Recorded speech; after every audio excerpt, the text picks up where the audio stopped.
Member for St. Christopher 8.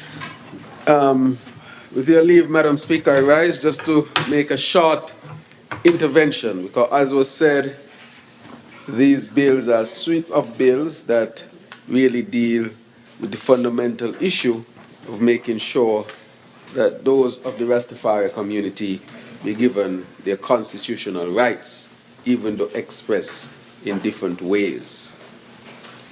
Madam Speaker, I rise because it would be remiss of me if I were not to rise, because this was one of the first tasks that I gave to the Attorney General. I said to him that this is unconscionable, that we would have persons from a community who have lived among us, that our mothers, our fathers, our sisters, our brothers, our cousins, our friends, and they're being denied their constitutional rights, Madam Speaker. Everybody knows that my mother is a Rastafarian.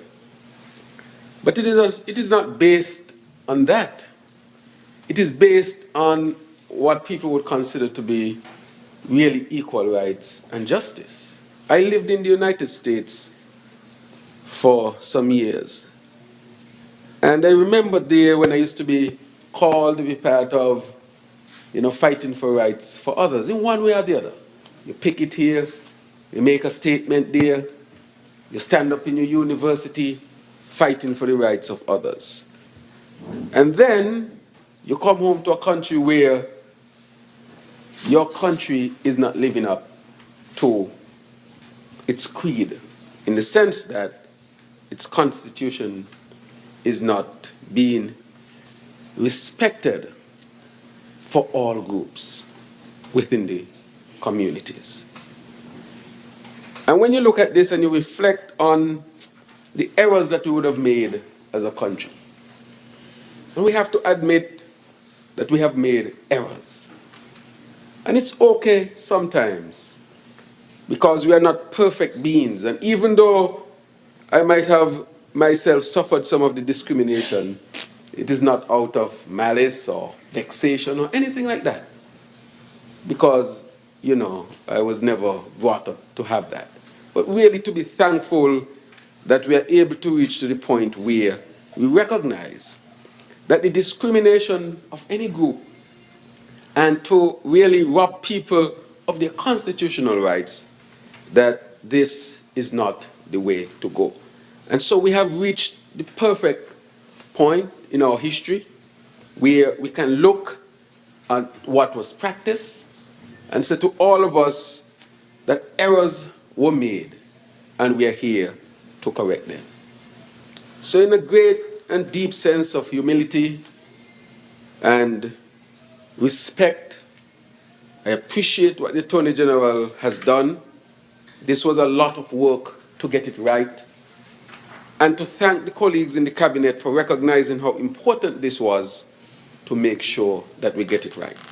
Because part of our legislative agenda is to make sure, as far as possible, every man, woman, and child is equal under the law, that their constitutional rights are respected. And the Rastafarian community is no exception. That is why, Madam Speaker, you see we have persons here who are doing the sign language right here. Because there are people in that community who can't participate effectively in the processes of their democracy and the functioning of government just because they can't hear. It is unjust to them that a government would allow them to suffer more because they have an impairment. And this too is bringing justice to that community. So it's a suite of things that we are doing to make sure that where we did not have it right, that we get it right. And we do it with humility, and we do it with respect, no malice at all, but really in an effort to bring us closer together as a people. And what has gone, we should be, I would say, mature enough to recognize that wrongs were done. and we have the opportunity to correct some of those wrongs. And today, Madam Speaker, I would like to apologize to the Rastafarian community. This took too long to come.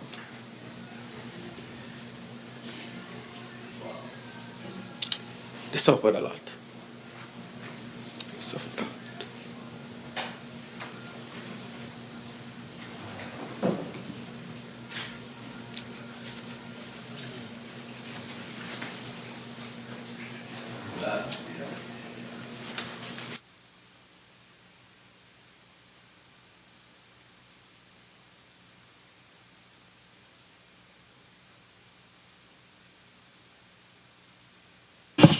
I had to stop from school for some time because my mother decided then that it wasn't right that I be taught wrong history.